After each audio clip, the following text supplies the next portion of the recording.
GSTR 2A form का नया version आ चुका है दोस्तों। आइए देखते हैं क्या था पुराना वर्जन और नए वर्जन में क्या क्या चीज़ें नई आने वाली है GSTR 2A में। तो ये अभी जो रिसेंट नोटिफिकेशन आया था उस नोटिफिकेशन के द्वारा नया वर्जन आया है GSTR 2A का। GSTR 2A के जो बेसिक डिटेल है पॉइंट नंबर 1 और 2 उसमें कुछ भी चेंज नहीं आया है। पार्ट ए का जो टेबल नंबर 3 है इसमें हमें अब दिखेगी 2A में inward supply received from registered person including supply attracting reverse charge. तो जो भी रजिस्टर्ड पर्सन से आपने सप्लाई ली है वो यहाँ पे दिखने वाली है। इवन रिवर्स चार्ज भी अगर उन पे एप्लीकेबल है तो वो भी यहाँ पे दिखेगी। बट पहले अगर आप पुराना 2A देखोगे तो पुराने 2A में पॉइंट नंबर 3 में टेबल नंबर 3 में अदर देन रिवर्स चार्ज वाली सप्लाईज हमें दिखती थी। आपने आपके सप्लायर से कुछ माल या सर्विस ली, उस पर रिवर्स चार्ज एप्लीकेबल नहीं था तो टेबल नंबर 3 में दिखता था, और रिवर्स चार्ज एप्लीकेबल था तो टेबल नंबर 4 में दिखता था। बट अब दोनों ही चीज़ें टेबल नंबर 3 में हमें दिखने वाली है। अब हम चलते हैं टेबल नंबर 4 में। टेबल नंबर 4 में ऊपर जो अभी हमने टेबल नंबर 3 की बात करी थी, अगर इसमें कुछ अमेंडमेंट हुआ है, आपके सप्लायर ने आप अपने खुद के इनवॉइस में कुछ अमेंडमेंट किया है तो वो टेबल नंबर 4 में आने वाला है। उसके बाद डेबिट नोट और क्रेडिट नोट की डिटेल आएगी, और टेबल नंबर 6 में अमेंडमेंट टू डेबिट नोट और क्रेडिट नोट की आएगी। पुराने में देखें हम अगर तो टेबल नंबर 5 में डेबिट नोट और क्रेडिट नोट की डिटेल आती थी और साथ में अमेंडमेंट की भी डिटेल आती थी। अब डेबिट नोट, क्रेडिट नोट और अमेंडमेंट की डिटेल को अलग अलग कर दिया गया है दोस्तों। तो पहला 2 बदलाव तो क्या किए गए, inward supply attracting reverse charge भी टेबल 3 में दे दिया गया, अलग अलग कॉलम नहीं किया, पहले अलग अलग टेबल था। दूसरा, डेबिट नोट और क्रेडिट नोट के अमेंडमेंट की पहले अलग अलग थी, अब डेबिट नोट क्रेडिट नोट का अलग और अमेंडमेंट का अलग कर दिया, और पहले डेबिट नोट और क्रेडिट नोट और अमेंडमेंट एक में ही इंक्लूड थे। फॉर एग्जांपल, आप सबको पता है 2A होता है कि अगर हमने कोई माल खरीदा है, आपका जो सप्लायर है जिससे हमने माल खरीदा है वो GSTR 1 भरता है, उसके बेसिस पे GSTR 2A में डिटेल आती है।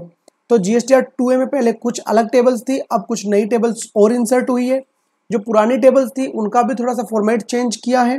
पुरानी जो टेबल 3 थी उसमें रिवर्स, अगर हमने कोई माल खरीदा है जिसमें रिवर्स चार्ज एप्लीकेबल है तो वो टेबल नंबर 3 में नहीं आती थी, टेबल नंबर 4 में आती थी। अब इन्होंने एक ही टेबल में टेबल नंबर 3, जो नई टेबल आई है टेबल नंबर 3, उसमें चाहे रिवर्स चार्ज वाली आपने सप्लाई ली हो या फॉरवर्ड चार्ज वाली सप्लाई ली हो, दोनों सप्लाई टेबल नंबर 3 में आने वाली है। साथ में पहले डेबिट नोट और क्रेडिट नोट की जो डिटेल आती थी वहीं पे उसी टेबल में ही डेबिट नोट और क्रेडिट नोट की अमेंडमेंट की भी बात कर देता था सिस्टम। बट अब डेबिट नोट और क्रेडिट नोट टेबल नंबर 5 में अलग से आएंगे और उनसे रिलेटेड अमेंडमेंट टेबल नंबर 6 में आएंगे।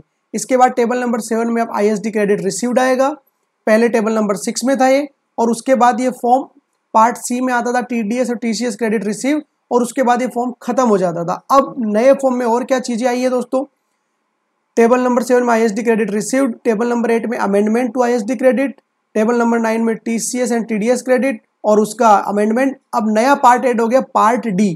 जी हाँ, ये है मेन इंपोर्टेंट टॉपिक जो हमें डिस्कस करना है, पार्ट D। पार्ट D में पॉइंट नंबर टेबल नंबर 10 में import of goods from overseas on bill of entry. तो दोस्तों, अगर आपने ओवरसीज से बाहर से कोई माल इंपोर्ट किया है वो भी अब आपके GSTR 2A में आएगा। ऑल्दो ये चीज पहले भी क्लेरिफाई हो गई थी प्रेस रिलीज के माध्यम से, बट अब इसका फॉर्म भी आ गया है। हम देख पाएंगे कि 2A में हमें जो हमने इंपोर्ट किया है वो कहाँ दिखेगा।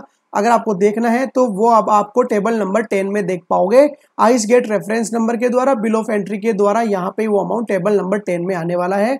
सेम चीज अगर आप SEZ यूनिट से और SEZ डेवलपर से कुछ चीज ले रहे हो, कोई गुड्स ले रहे हो, उसकी भी डिटेल अब GSTR 2A में आने वाली है। पहले इन दो चीजों की GSTR 2A में नहीं आती थी, अब इन दोनों की डिटेल GSTR 2A में आएगी दोस्तों। तो अगर अब आपने कुछ इंपोर्ट किया है तो पहले हमारे पास ऑप्शन नहीं था, कैसे वेरीफाई करें उसको 2A में आ रहा है या नहीं आ रहा, अब वो चीज 2A में आने वाली है दोस्तों। तो इसी के साथ मैं वीडियो यहाँ पे साइन ऑफ करता हूँ। ये थी 2A से रिलेटेड अपडेट। मिलते हैं किसी नए वीडियो में किसी नई जानकारी के साथ, तब तक के लिए थैंक यू सो मच। जय हिंद, जय भारत।